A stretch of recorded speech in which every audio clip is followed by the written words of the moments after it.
Happy Thursday, all! Tonight we are continuing with the Aurifil Block of the Month. This is the September Block of the Month, and we are doing it with a sort of needle turn applique, and we'll take a look at that some more. So thanks for joining me here. My name is Alyssa Thomas from Penguin and Fish, where we make cute embroidery kits for the beginning crafter. And I'm here every weeknight at 8:30 p.m. Central Time. And it's a time that we can relax and craft together in the evenings here. So I'm here for about an hour, and I work on projects from beginning to end, so you can be part of the whole process along the way. So again, tonight we are continuing with the Aurifil Block of the Month. We have this little applique going. We are to the hand stitching stage. So we are just chilling and stitching, and it's just relaxing. It is just super relaxing. I love this part where you just do like one stitch after another and you can just kind of zen out. So we're going to do that more tonight. I'm hoping we can get all of these lemon segments done. We have about 2.5 left. I think we can do that tonight. And then tomorrow we'll just have the little squirts to do, and then we'll be done. Done with this block for the month. So awesome. Thank you guys for joining me. Let's get going. Oh, all right. Here we are. I think it's coming together really nicely. I'm super stoked about it. Hello, everyone. See you guys popping in here. All right, let's get down and work on this guy. So we'll take a look at it quick. So we have stitched the rind on. We have stitched this guy completely on. I mean, you can see the difference between the two. This one still has our floating piece on. So we've already kind of turned it by sewing it to a back fabric and turning it right side out. So we kind of cheated with the needle turn. We're going to go around the other half. Then we're going to place these again, these two, and we'll do those one at a time after that. So we started with the outside ones just because that seemed to be the smart way to like get the placement of everything, and then we're just going to move on to these inside ones. But I'm having fun. It is so relaxing to do this little baby stitching. I am really liking it. So all right, let's grab our needle. I'm using that straw needle. It is extra long and it is skinny with a small eye and a sharp point.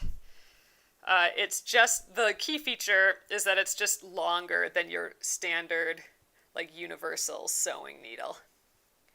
Or your sharps. Sharps or universal is sometimes what they're called.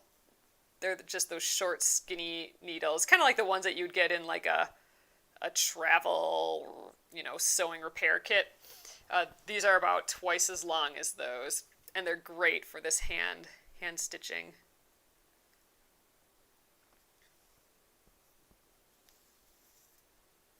But yeah, so again, I am just grabbing, we have those two fabrics. We have the back fabric, because we did make this by sewing it to a background and turning it right side out. So we have the back fabric you can kind of see on the edge here, and we have our main front fabric. I am only grabbing the front fabric with my needle here, like I'm jumping over that back fabric and only grabbing that front, because we want to pull that front fabric over around the side and it will completely hide that back fabric. Like in none of these stitches can you see that back fabric. And that's what really makes it look like needle turn. There's no evidence of that back fabric. At least that's the goal.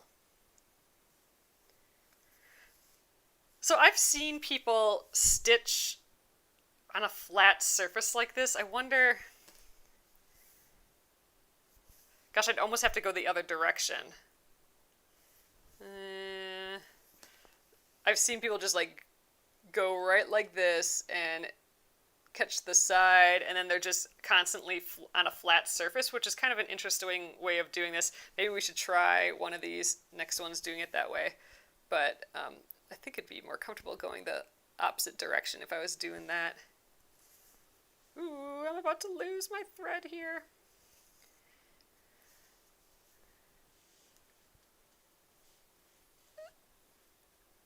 Well, this is kind of, it is nice holding it, or like having it on a flat surface, because I think my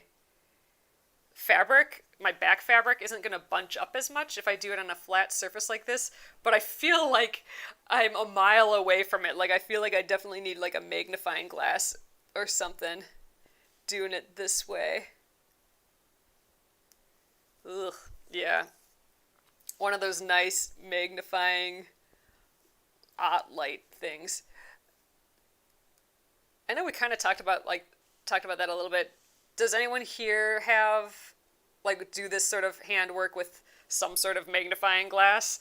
I've been thinking about that a lot lately. Like, this, this is kind of nice on a flat surface, but yeah. It's so far away from my eyeballs. Alright. Paging through your comments here.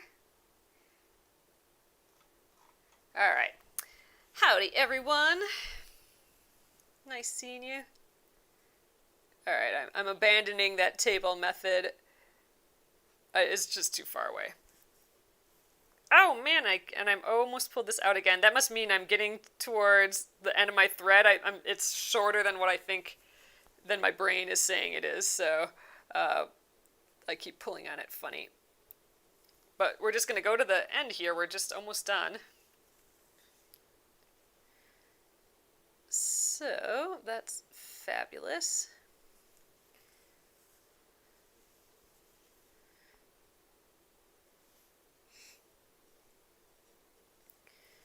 I want to be speedy today, so maybe I'll not experiment as much and let's just stitch these fellers down.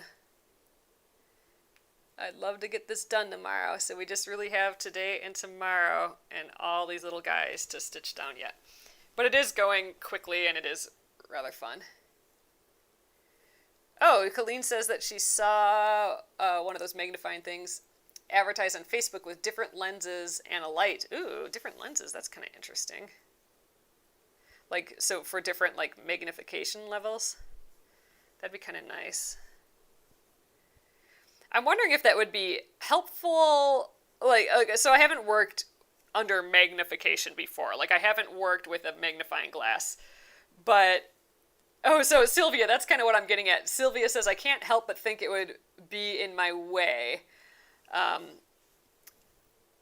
The magnifying glass thing. Like, in my head, I'm thinking, is it just going to make my eyeballs feel crazy? Like, like, is it just going to feel like my eyes are working too hard and they get, like, strained? Although, I suppose the opposite could be said, that, well, they're not going to strain as much because you're not squinting to see these itty-bitty stitches.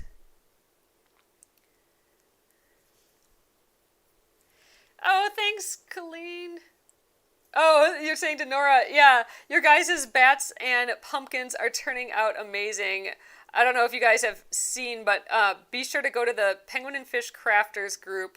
You guys are being so creative with them, and I just love what you guys are doing with them. Oh, Nolene says, wear 2-time magnifying readers with the blue light filter on the lenses. They're cheaping on eBay. Okay. That's good to know. Yeah, a 2-time thing. That'd be good. And you know what? I could use that blue blocking. Ooh, this is tight. I'm going to have to do this in 2 little stitches. That blue blocking would be good, especially working this time of night.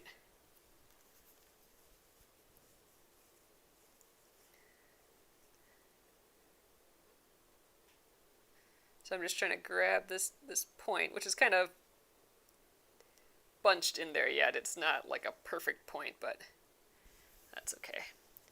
Going around the bend here, I think we got like 1 stitch left on this guy. I think this is it. Alright, we'll go around that spot twice. Ugh, you guys, we were watching TV when we were eating this evening, and we heard this music, and we're like, what the heck? What's all that all about? did we leave the radio on or something? And it was our neighbor. There's like a teenager there, like a high school student, and I think he's in jazz band or something, or some sort of band. I would guess jazz band if I had to guess. And presumably at school's jazz band. But he and a bunch of friends, like 4 other friends, had gotten together, and they were just like jazz band jamming outside. It was awesome. So they were doing that for a little while, so we watched them for a little, and they had a sousaphone, a trumpet, a saxophone. Oh, someone was on drums, but like those marching band drums where you're just hitting back and forth. And there was something else. Sousaphone, saxophone. Oh, a trombone. There was a trombone guy there too. It was so fun. Okay, Nolene says that those magnifying glasses make a serious difference. Okay, the blue blocking, someone asked about, I think Sylvia asked about, what is blue blocking? That's the thing that's supposed to block blue light. And what blue light is first of all, it's sunlight. It's basically the color of the light, really. And all my lights here in the evening here are all blue lights. Your typical light in your house is a tungsten light, which is actually a yellower light, kind of like this. But the blue light is significant because it makes your body feel like the sun is out. So it's not great to have it on at night. And that also your iPhone and stuff, all your phones and all your devices also spit out blue light. So these glasses, blue light blocking glasses, in theory, block that light. So, in theory, your body still knows that it can go to sleep and gets tired and all that. I was thinking that I'd have to move these, but I don't know. I think they look pretty dang good right there. What I am going to do is just put an additional pin in to kind of lock it in place so there's 2 points of contact so then it won't wiggle. I'm going to do that with this one too, but I think they're looking... I thought I'd have to pick them up and move them, but I don't know. They look fine to me. The main thing is I'm trying to get the spacing here, and I want all these points to kind of be in the same general spot, and I think it looks fine. So let's just choose one, I guess. I think we'll do this guy for no reason. I have no strategy in choosing that one. But let's do it. All right, I am gonna use my little thread conditioner again.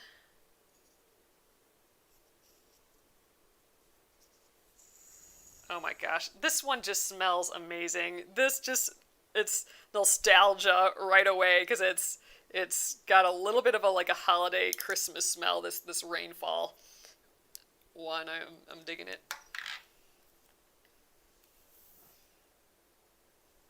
All right, and I still think this color, this Aurifil thread color that we're using, this is from the orange builder block, the Tuscany builder block, builder color set from Aurifil. That's the one that I had, the 3 colors that were with my July block. This lighter orange is perfect for this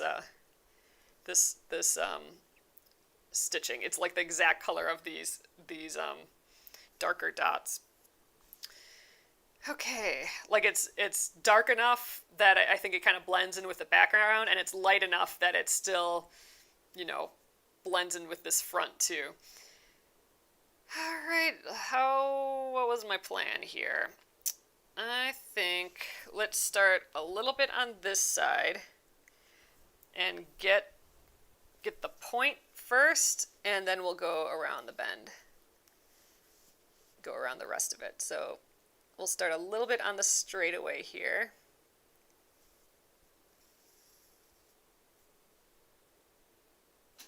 This feels like I'm doing something wrong here. Oh, I guess I got the front and the back fabric. I just want the front. Okay, I'm going to go around that spot one more time, kind of lock it in place. All right, now we'll go around. Yeah, I think this will be fine here. This one's a little longer, so this one might pop over the edge a bit. Oh, probably good plan. Rebecca says I was going to buy a light with a magnifier, but decided to get glasses upgraded. Makes sense. Oh, cool. Nolene says her dad played violin. That's cool. That would be a neat instrument to learn. I feel like I need to figure out a way to retire because all I want to do is like, oh, I could learn, I could just try and I could just practice an instrument all day. Just take instrument lessons, or I could just take art classes, or I could, learn a language or something. I don't know. I gotta figure out how to make that happen.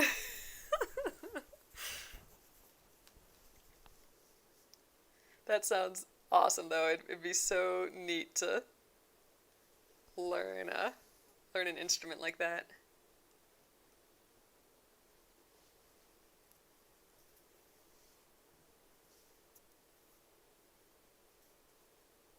Oh, that's true. So Colleen says my 15 and 13-year-old granddaughters are in band in Florida and no clue how the marching band is doing this year. Yeah, that's true, because, I mean, it'd be like homecoming and all that, like right at the beginning of the year. Interesting. And I mean, it's band, so there's a lot of exhaling.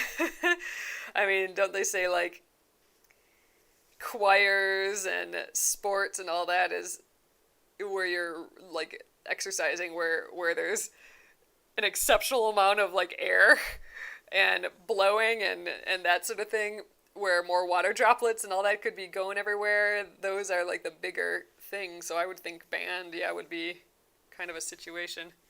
All right, we got our little point attached there, and I think that's placed well. That was the main thing. Like, let's get these points looking good, like all kind of lined up. And so I think that's in place well. And now we can just kind of speed around all these straightaways.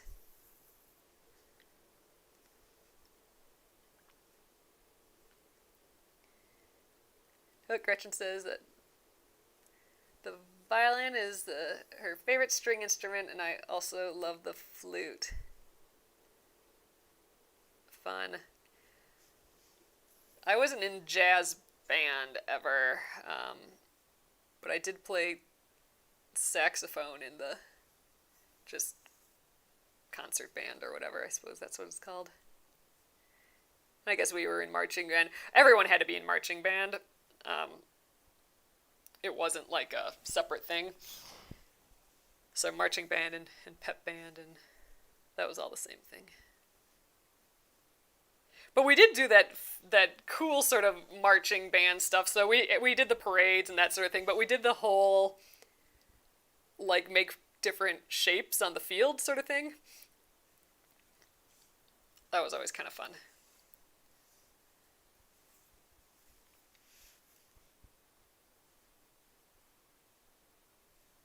But yeah, so it's neat to hear high school kids play. Oh, Kate says, I play the flute and piccolo. Oh, that's awesome. That'd be a fun one, too. Piccolo, I think that'd be a neat one to learn.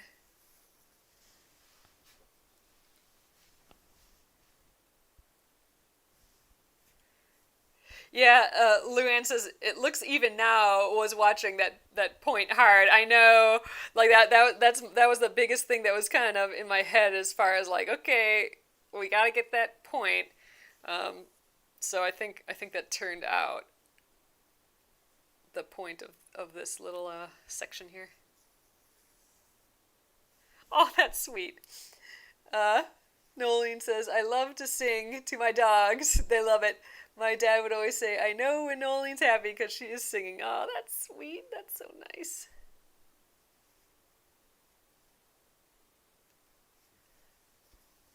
Ooh, drum corps. Oh, you played flute and piccolo in drum corps. Ooh, Kate, that's exciting. That's another level. Drum corps people are super serious about their craft, I think. As far as I know. I mean, I don't know much, but a little bit.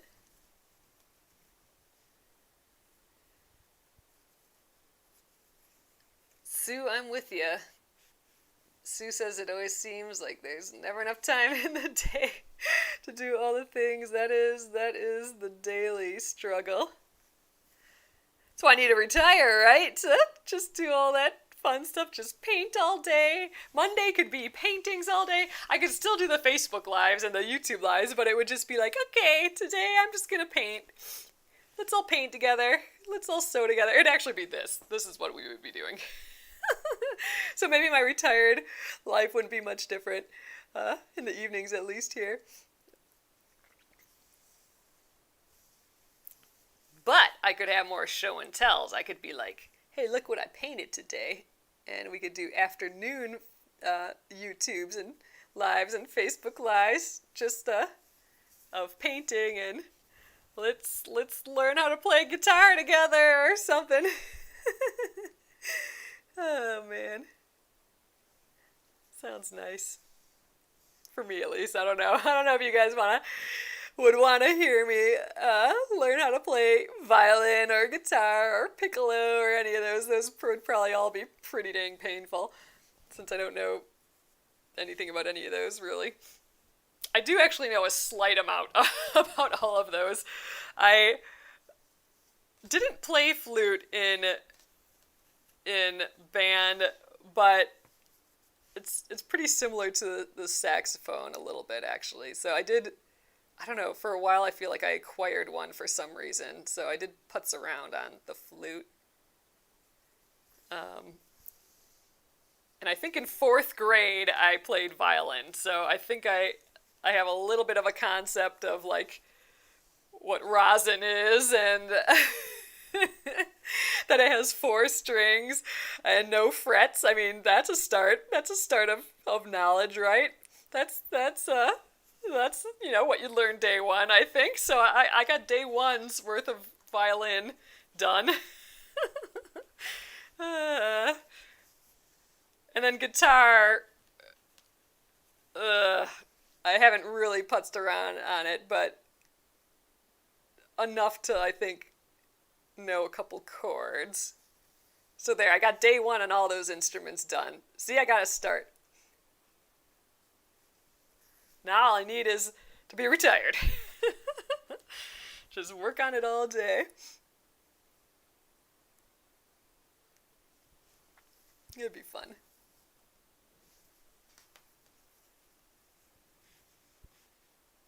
Ooh, Luann says, I didn't do instruments. I did track and field in elementary and middle school and was the majorette captain in high school. Dang. For sports, I did like cross country and track in junior high. We didn't have middle school at the time. We had junior high, which was 7, 8, 9. Grades 7, 8, 9.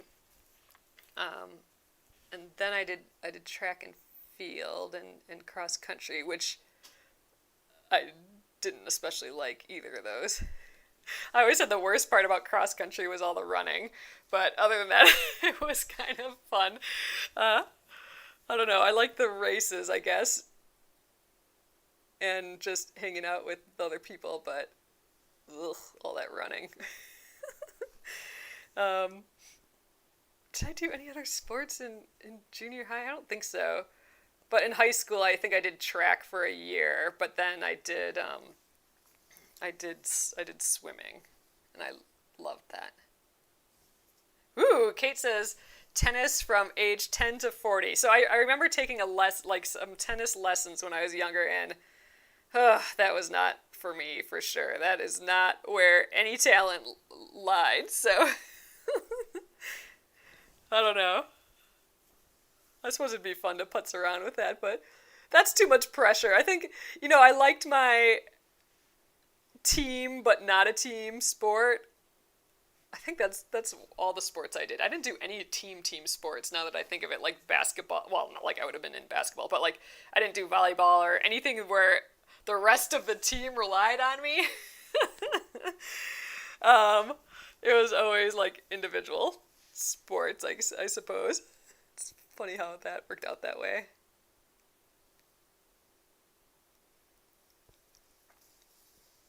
Guess that's probably telling.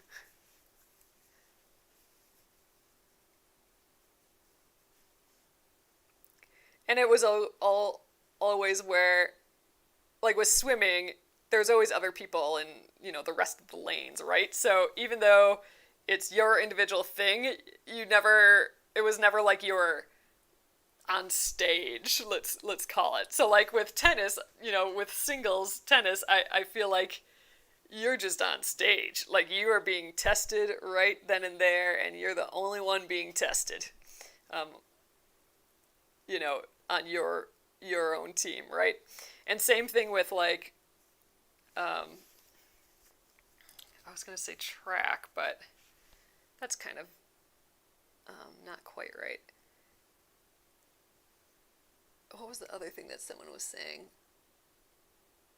Tennis and well, something else. There was some other sport that I feel like it's kind of like you're on stage the whole time, whereas with swimming, there was just everyone in all those other lanes. So no one was really ever depending on you, and you were never really on stage. I think that was my game.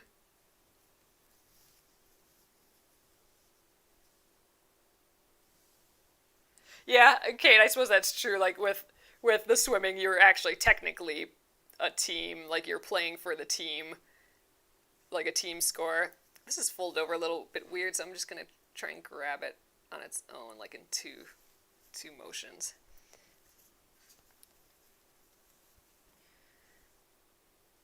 Uh,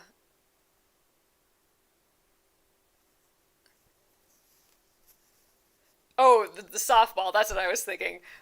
With softball, that you're sort of on stage too, right? You go up to the plate, and it's like all eyes on you. Everything is dependent on you hitting the ball. You know what I mean? I don't need that pressure. So tennis and softball, those were out. Although I probably was not good at those anyway.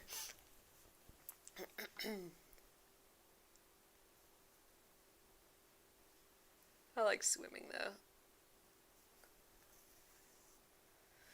That's what I miss the most with COVID. I'm not going to the Y anymore in the mornings. That was so nice for a little while. We got on the stint of, we started going to the Y just because there would potentially be the opportunity to swim. And I was like, nah, I don't want to pay for that. I don't want to do that or whatever. But then John just kind of, not insisted on it, but just, we just did it. And because he wanted to do it because he knew I liked swimming and he wanted me to start swimming again. And so finally we got our Y pass and just did it. And oh, that was just the nicest thing to just get up and go swimming. I miss that so much. I don't know. I don't know when I'll be doing that again. Just such a bummer. I miss it so much. All right, well, we got another one of these guys done. This is actually going quite fast. So I think definitely we will get this whole other one done tonight, which is great. That is definitely where I wanted to be. Yep, Kate, that's where I'm at too. Kate says, I like being out there by myself, relying on myself. There you go. And I like sports.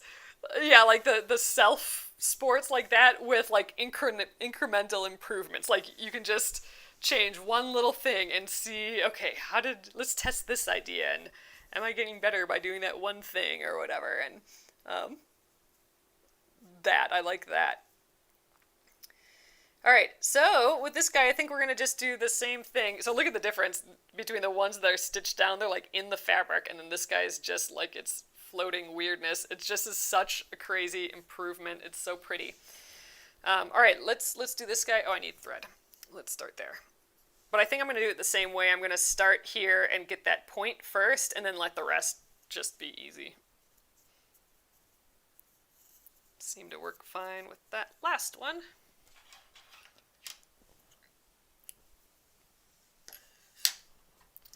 Let's use this rainfall again.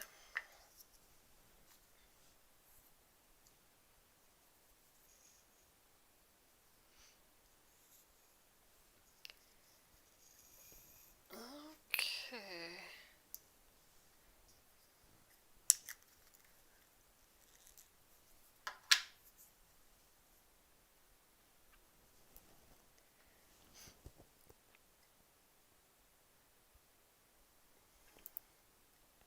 Ooh, I just like flicked the tip of this a little bit. It almost made a sound as if I broke the needle, but it's fine.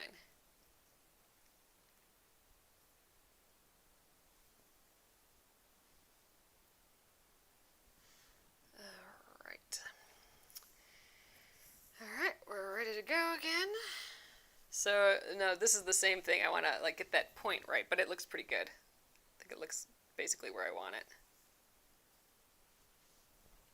So I'm just kind of holding it in place so it doesn't move on me.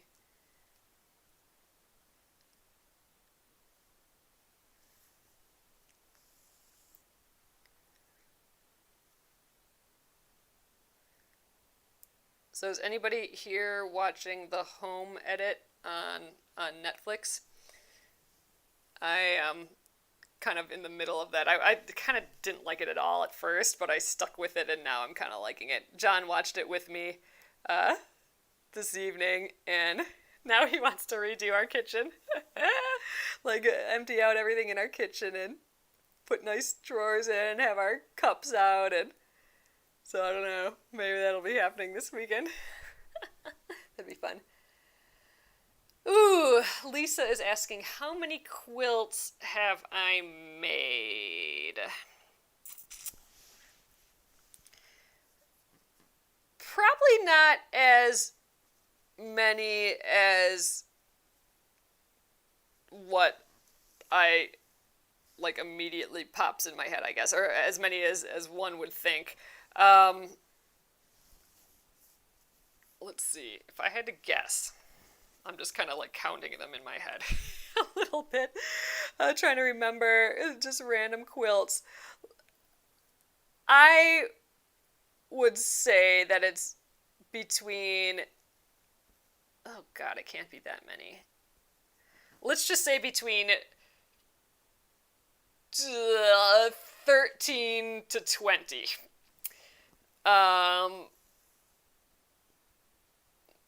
Maybe I've made more than that, but I'm thinking, okay, I've made a couple lap quilts, some baby quilts. You know, we did oh god, it's gotta be more than that. It's gotta be more than that, because for when I did fabric collections, we did like some sort of quilt really for all of those. So that had to be around 10-ish. Let's call it 20 to 25. Let's just call it there. I don't know. That's a good question, though. I've never really thought about that, and it's something that I could easily probably track down in an hour. So now I'm curious. Here we've made, like, let's call it in progress and done. Like both splendid samplers, the koala quilt, so that's 3. The triangle tango quilt, the I Love Home quilt, so that's 5. The charming chevrons quilt, that's 6. We did do a little baby quilt here with some stars on that was really easy, so that's like 7. I'm counting those.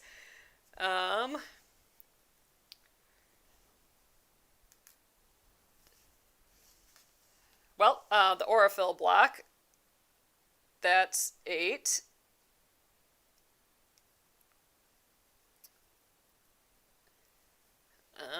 We could count my in progress leader and ender quilt, the half square triangle quilt. That would be 9. So those 9, like 8 of them are still in progress, or like you know, 6 or 7 of them are still in progress.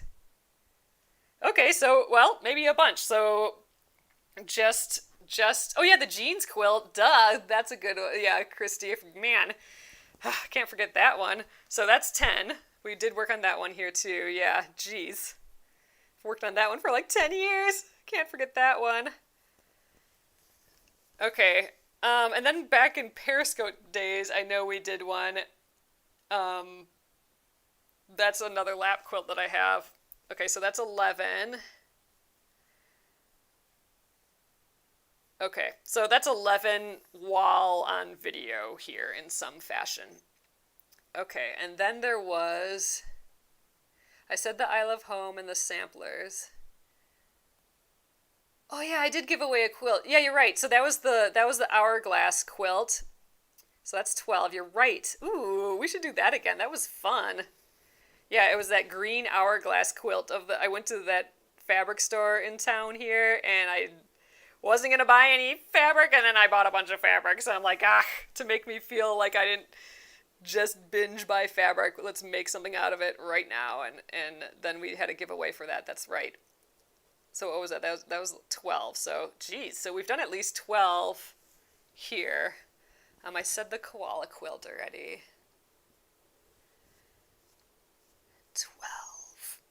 12. Okay, so besides the ones done here, okay, remember 12. For my fabric collections, I did the entire alphabet of the animals. So I embroidered the entire alphabet, the penguin and fish alphabet animals, and made that into a quilt. So that's one. I did a tweet wreath quilt, the berry quilt, that's 3. We did a giraffe quilt once, that's 4. We made a smaller one with a lot of colors, so that's 5.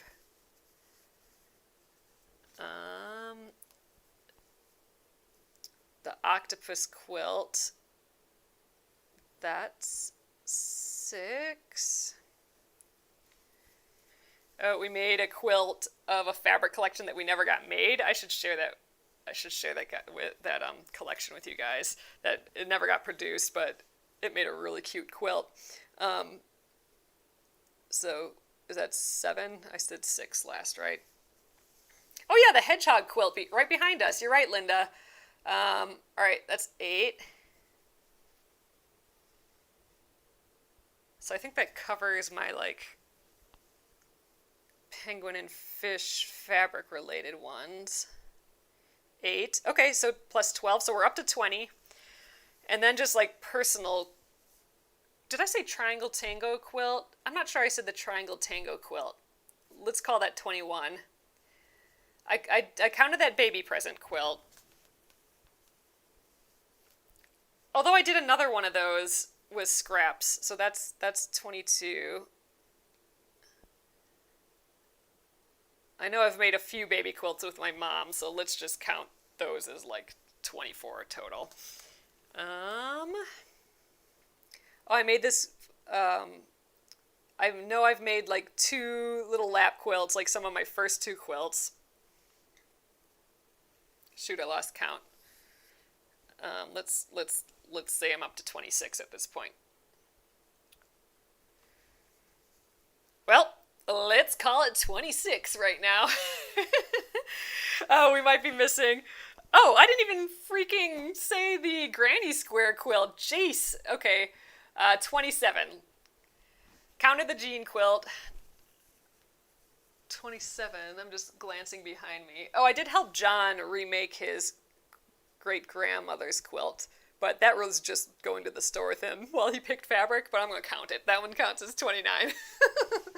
I must have done some more where I did just the quilting with the quilting, just the tie quilting, or maybe I counted all those. What else do I got behind me? No extra ones behind me. All right, I'm calling it 29.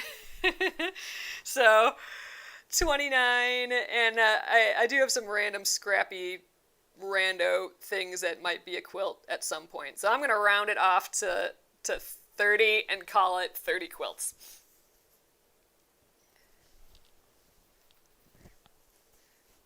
So I think that's probably the best I'm going to get in that estimating. I bet you my mom's made like way more than that. She started before me making them too. And she's helped me on a bunch of them. Oh, see, that's so smart. Amy says, I started a quilt journal recently. I documented quilts I've made in the past and now documenting each project I work on. So that's fabulous. So my mom started a similar thing. She's just started her own, like, a private Pinterest page.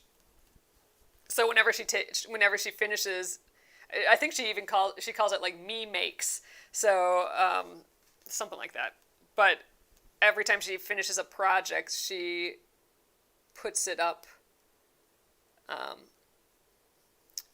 just posts it on her Pinterest page. So then it's just like a whole, visual diary with notes on like year and whatever and who it was for or whatever, on the Pinterest page. I did count that one, Catherine. I did count the leader and ender quilt, even though it's not done.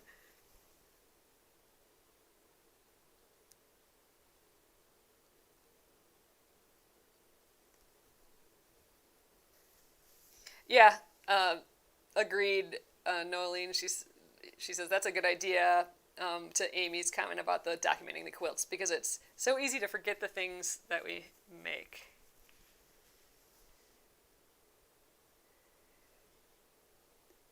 Oh, the show. When I say the show, I'm just talking about these lives.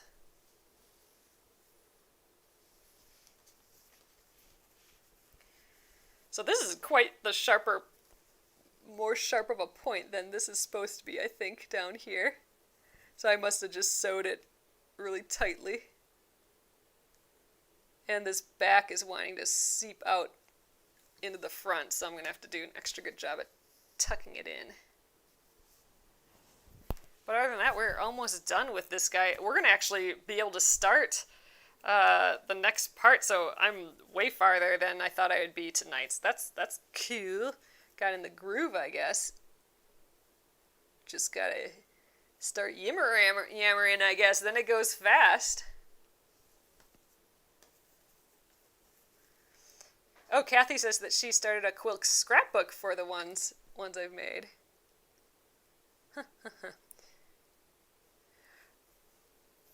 So in general, since starting these Facebook Lives and YouTubes, and back in the day it was Periscope when live casting first started,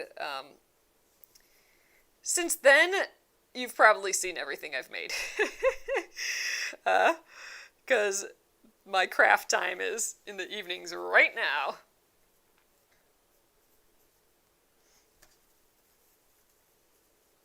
And I'm not really making much other times. Oh, thanks, Colleen.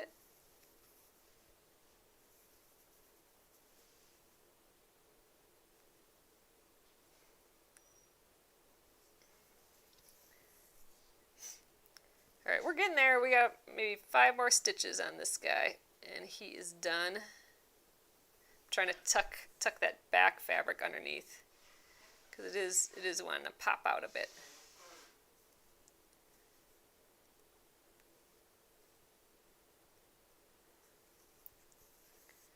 My stitches are getting kind of big too.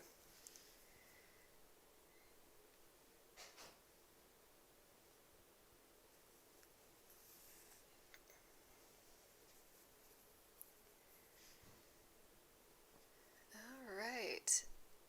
We are, Amy says, way late. Are we finishing the wedges tonight? I have 2 more stitches and the wedges will be done. I wasn't even sure I'd get this far tonight. Oh, that's true. That's a good point. Nolene says, Alyssa, your crafts are all documented well and truly online forever. So that's true. I was thinking like, oh man, I should document my projects and stuff better. I don't have a place where they're all at. But you're right, they're all here. they're all here on YouTube, I guess.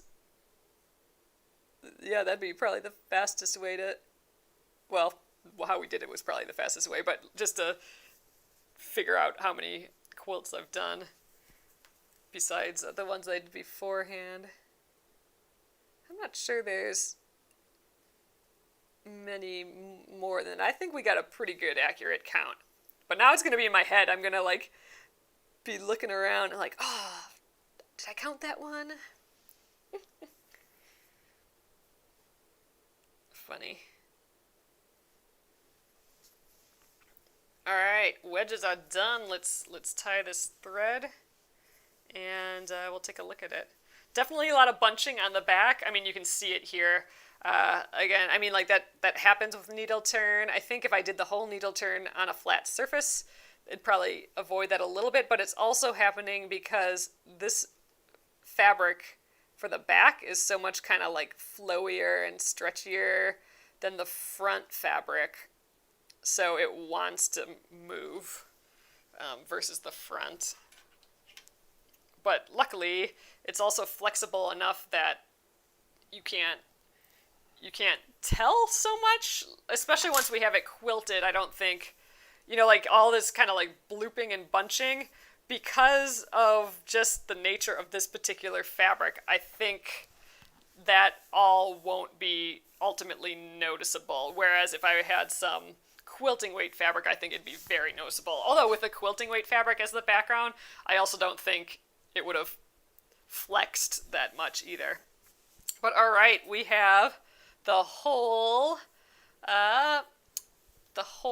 like lemon wedge here done. I think it's looking great. This turned out, I think they all lined up really well here. All these, that's what I was concerned about, like that all these points looked right, and I think that turned out great. So what we have left here is these little fellers up here. So again, I did it backwards. So let's just kind of eyeball this a little bit. I'm gonna, these two I'm assuming will move. We'll edit. This actually kind of looks a little high. I think they're a little lower. And since it did get all bunchy, it's probably good to just kind of nudge these around anyway. Okay, I think that's kind of like that. And then these would kind of come down a little bit too. Let's just replace all of these. Okay, let's try this one here. I'm looking at like this point kind of goes to the third one over. So I gotta do the opposite. The point goes to like the third one over. And there's not really that much space here. I'm trying to mimic the space here. I think this is about good. So I'm going to give it the 2 pins.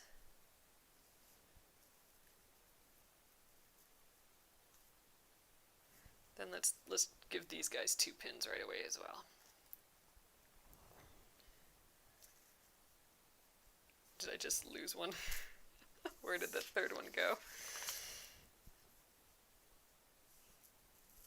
Ugh, who knows? There, it's not like attached to me. I thought I had a different one. Well, anyway, it'll pop up. All right, so this one's about maybe 3/4 of an inch higher. Maybe about like that. Tilted out a little bit more. All right, I like it there. Let's do that one.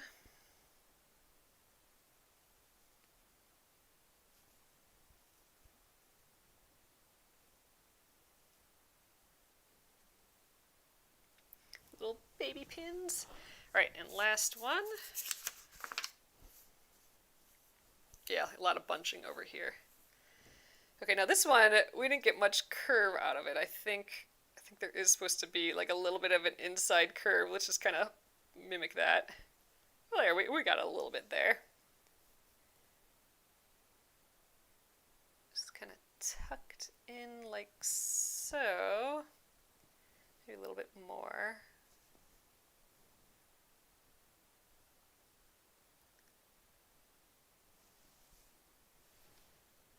Like so. I think that looks decent. I think done deal. Decision made. These guys might have to move out of the way faster than the other ones. Just such a small piece. Alright, so I think we'll get started on one of these again and pick it up tomorrow night. So we got everything placed though, which I like. I still feel like I lost a pin though. Oh, I so hope I didn't. Let's just hope I didn't. Okay. It couldn't have gone far if I did. All right, let's just get like a little bit started here, and then I think we'll finish it up for the night. That's true. It might be a bit less. Oop, I'm getting fuzzles everywhere. Be less bunchy if I used a stabilizer on the back, but then I don't know. I think it might be a little bit more difficult to stitch through too. I am not well trained, let's say it that way, in the world of what's the right stabilizer and all that, or like in the I have to use a stabilizer mode, but I suspect it's because I just don't know enough about them, and if I use them more often, kind of like how I'm using this thread gloss now I just like go ahead and use it because it's fun and it's helpful. I suspect if I started treating stabilizers and interfacing and all that like that, I'd probably become a convert to wanting to use them all the time as well. All right.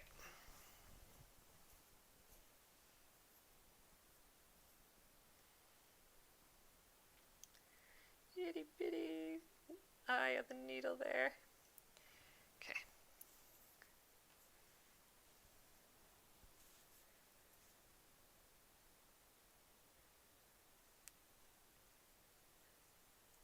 Oh, funny. Kathy says, not applause, applique, don't you love spell check? I believe, like, I think I've typed in applique so much to, like, my phone and everywhere else that it even knows that I get that accent on it.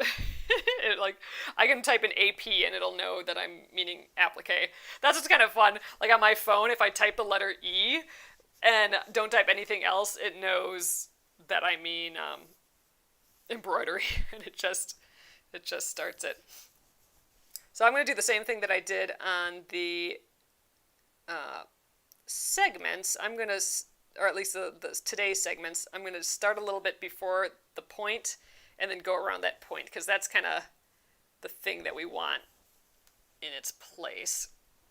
If the rest travels a little bit, then fine, but this is the thing that we want to look right. Not like it matters all that much, but trying to make it look like how we're intending. So I think we'll get around that bend and then we'll probably stop for the evening and finish it up tomorrow. So in theory, we get around these three guys tomorrow and then also trim it. So ultimately, remember we started with a 13-inch square, this background square, but it needs to be 12.5 inches, so we'll trim it down. Center, see how close to the center we were with this lemon and how much we sucked in from the edges from all this bunching. We might not have to trim it at all. It might be 12.5 inches already. So this is a lot of weird bulk again, so I'm going to go underneath and then pick up that top again, because I'm still trying to pull it down. You know, it almost looks like we can pick out this tip a little bit here.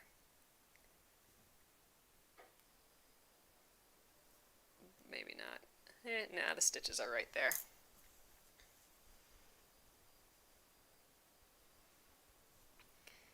definitely a lot of excess fabric in that point. So we tried to reduce the bulk a little bit by clipping near the seam allowance, and like we cut right across that tip almost, and then like shaved off the sides.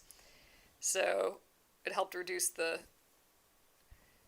bulk that had to be stuffed in that point a little bit, but still an issue for sure. Yeah, exactly, Nolene. Nolene says, I only ever used interfacing or stabilizer when sewing clothes, but there are so many adhesive, double-sided adhesive, non-adhesive, and then there's, lightweight, and there's stretchy, and then there's the stiff kind. It's just all sorts of different ones, and it's definitely an overwhelming aisle for sure if you're, at a Joann's aisle or whatever. You gotta really know what you want. That's what I say about like embroidery stabilizers. For embroidery stabilizers, I feel like it's how you gotta pay attention to how it goes on and how it comes off. And then in theory, like the thickness and that sort of thing too. But mostly, how does it go on? How does it come off? If you can get those parts right, you've won the battle. Oh man, you guys, I'm smelling that coffee near me again. Oh, it would be so good. Oh, there's actually a little bit left in our French press from earlier in the afternoon. Oh, I may just have to have the teensiest cup when we're done here. That just sounds like it'd be so good. Ugh. I'm worried about even that a little cup would make me not be able to fall asleep, but oh well. So I was able to get kind of a little bit good looking point here. It's still sort of like a little bit of a blunt, rounded point, but better than what it looked like before, I think, so that's cool. So I just want to still kind of get around this edge here. Like 4 more stitches and then we'll be done for the evening. But dang, definitely got farther than I was expecting to, so I'm really happy about that. I feel a lot more confident about getting the entirety of this block done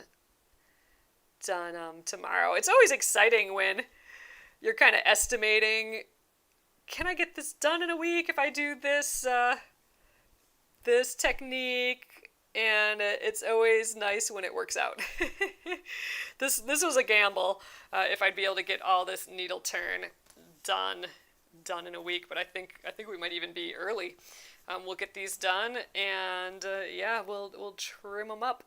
But if we get done early, it'd be fun to just kind of lay out the blocks that we have here so far.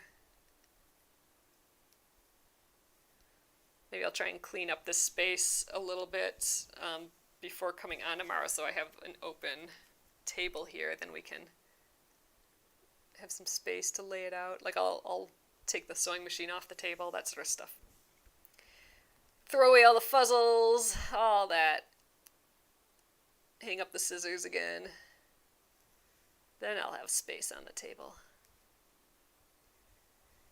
Alright, I think we are going to stop it there. I definitely don't need this pin anymore. Alright. Ooh, yeah, it's bunchy there. We'll give it a little press too. Definitely am bunching it up more than I would have liked, so ugh. Maybe if we get it good and ironed. I suspect if I got this wet, it would stretch out to where I needed it to be, too. But we're going to just let it be.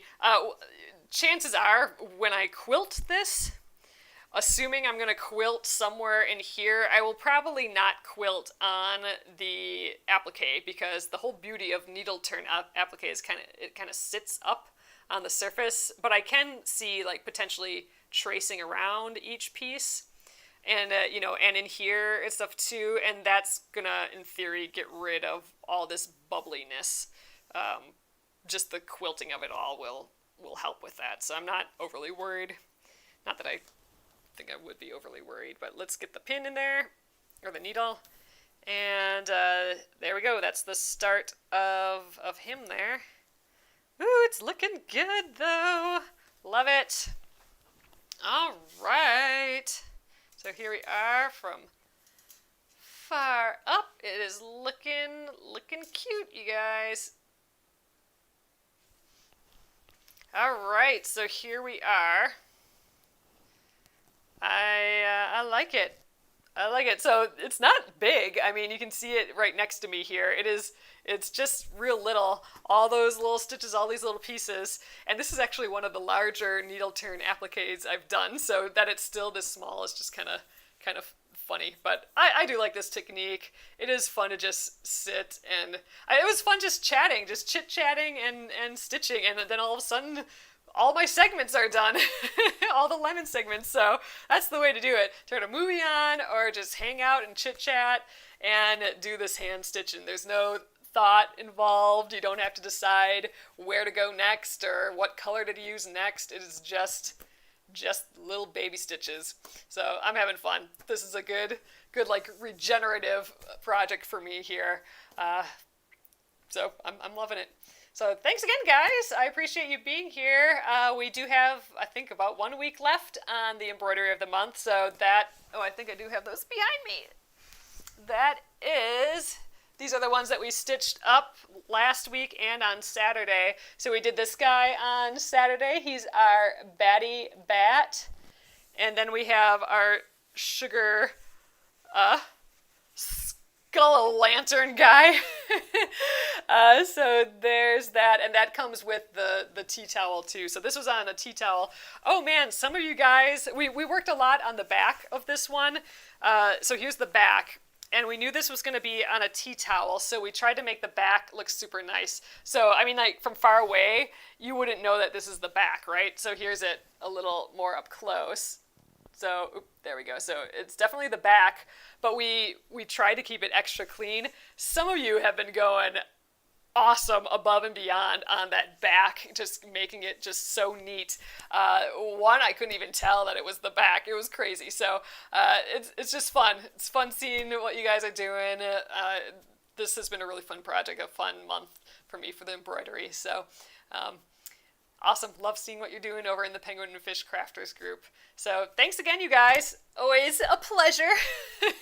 I will see you tomorrow night. Good night.